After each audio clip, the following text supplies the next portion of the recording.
તમારી બેચ, તમારું નામ અને જ્ઞાન એકેડેમી સાથે એકંદર તમારો અનુભવ ખાસ જણાવો કે જે વિદ્યાર્થીઓ હાલ જે આ જોશે ઓનલાઈનમાં તો એને ખરેખર જેન્યુઅન રીતના એને અમુક એના મગજમાં જે ચાલતા સવાલો છે એના આન્સર મળી રહે. મારી વાત કરું ને તો મારું નામ કામડિયા વિપિન છે.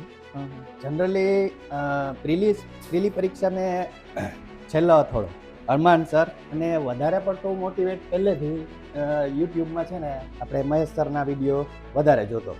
પરિસ્થિતિને કારણે ઓફલાઈન બેન્ચમાં હું પ્રિલિમ્સમાં આવી શકું એવી કન્ડિશન નથી મારી.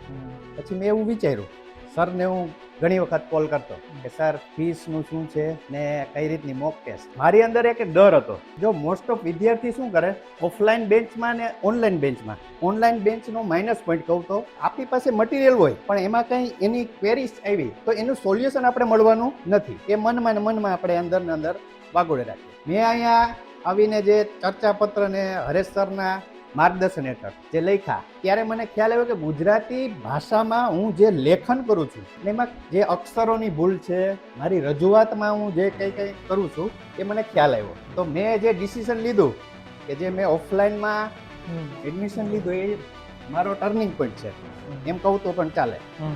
એ આવનારી એક્ઝામમાં ખ્યાલ આવી જશે. તો એ મને એવું લાગતું હતું કે ગુજરાતી વિષય એટલે મોસ્ટ ઓફ વિદ્યાર્થી માટે આપણે જેમ ગુજરાતવાસીઓ માટે અંગ્રેજી વિષય છે એ પાયાથી જ આપણું નબળું હોય એટલે મેન્ટલી આપણે શું હોય કે અંગ્રેજી છે એ અઘરું જ હોય. એવી રીતે ગુજરાતીને વર્તમાન NEP 2020માં આપણે વધારે પ્રાધાન્ય આપ્યું છે કે પ્રાથમિક શાળામાં 1 થી 5 ધોરણમાં કમ્પલસરી માતૃભાષામાં શિક્ષણ લેવું એ હોવું જ જોઈએ.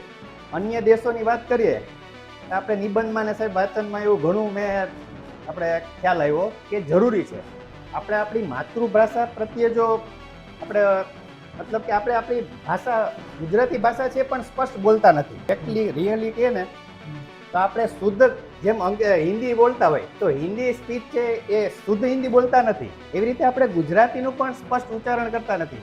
હરેશ સરે જે જોડણી ને જે વ્યાકરણના ટોપિક્સ છે એ એટલા ડીપલી ને પોઈન્ટ ટુ ધી પોઈન્ટ જે ભણાવ્યા એ મારી લાઈફમાં પહેલી વખત સાહેબ 10મા ધોરણ પછી એમ ટૂંકમાં ગુજરાતી ગ્રામર શીખ્યું મેં. હરેશ સાહેબ, તમારા એકંદરે જે રિવ્યુ લેવામાં આવ્યા એમાં ફેકલ્ટીમાં 10 આઉટ ઓફ 10 હરેશ સર.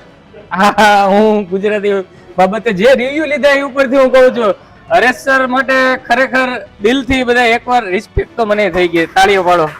ના સારું કહેવાય કે આજુબાજુના વિસ્તારના જે આર્થિક રીતે જે મતલબ કે સમયનો અભાવે રાજકોટ કે ગાંધીનગર જઈ શકતા નથી, બરોબર, એને અહીં સરળતાથી આ બેસ્ટ સરનો સારો પ્રયત્ન કહેવાય કે આપણે જુનાગઢથી આજુબાજુના ગામના જે વિદ્યાર્થીઓ છે એ આર્થિક સંકળામણને કારણે પણ રાજકોટ કે ગાંધીનગર જતા, બીજા ફેમિલી પ્રોબ્લેમ પણ ઇસ્યુ પણ હોય. મોસ્ટ ઓફ સેકન્ડરી હાયર સેકન્ડરીમાં મોસ્ટ ઓફ મેરિડ અને જોબ કરતા હોય એવા જ 90% સ્ટુડન્ટ હશે મારો ખ્યાલ છે. તો ઘણી પરિસ્થિતિઓ એવી હોય એને પોતાને તૈયારી કરવી છે, ગાંધીનગર જવું પણ છે પણ પરિસ્થિતિ અને ફેમિલી બેકગ્રાઉન્ડને કારણે પણ જઈ શકતા નથી. બીજું વિશેષ તો કંઈ વિશેષતામાં હવે જ્ઞાન એકેડેમી જુનાગઢને 10 આઉટ ઓફ કેટલા રેટિંગ તમે આપશો તમારા મતે? 10 આઉટ ઓફ 10.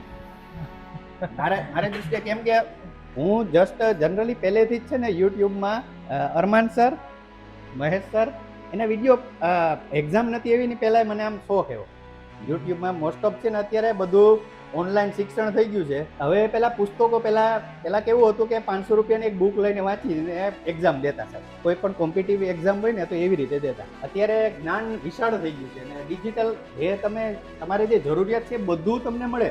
તમારે કોઈ પણ પોઈન્ટ હોય, કોઈ પણ સબ્જેક્ટ હોય એનો તમે ક્લિયરલી તમે ટુ ધી પોઈન્ટ એનું કોઈ પણ અત્યારે જે ડિજિટલ માધ્યમો છે એના મારફત તમે તમારું એનું સોલ્યુશન મેળવી શકો. ને મહેશ સરનો આપણે આભાર માનવો જોઈએ કે જુનાગઢ બ્રાન્ચ ચાલુ કરી. હું તો કહું ભવિષ્યમાં પણ હજી ઉત્તરોત્તર આગળના બીજા સોમનાથ ને ભાવનગર ને છે એમાં પણ મળે તો બીજા ઘણા વિદ્યાર્થીઓને લાભ મળે. Thank you so much for your genuine review.